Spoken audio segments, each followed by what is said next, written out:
Collector કચેરી કેમ્પસમાંથી ગટરના ઉભરાતા ગંદા પાણી રોડે ચડ્યા.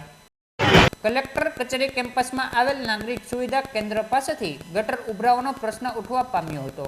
આ ઉભરાતી ગટરના ગંદા પાણી કલેક્ટર કચેરી કેમ્પસમાંથી વહેતા થયા હતા અને આ દુર્ગંધયુક્ત પાણી રસ્તા ઉપર ચડ્યા હતા. ત્યારે આ ઉભરાતી ગટરનો પ્રશ્ન તંત્રની બેદરકારી સામે પ્રશ્ન ઉઠાવી રહ્યો છે.